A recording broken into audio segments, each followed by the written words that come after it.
Hi friends, in this video you will know how to fix loose connection in water pipe in your kitchen or home or anywhere in your living place. This is the paste you got to purchase from local shop. Just ask paste for water heater pipe and drain all waters from the tank and clean the pipe area where the connection to be made. I have cleaned here and apply the paste over there. Apply this paste. You can get this paste from your local shop.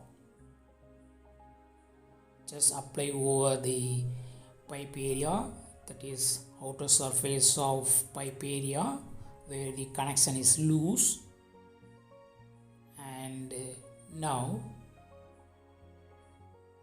fix the pipe, attach the pipe. After applying paste, just attach the pipe and let it to dry.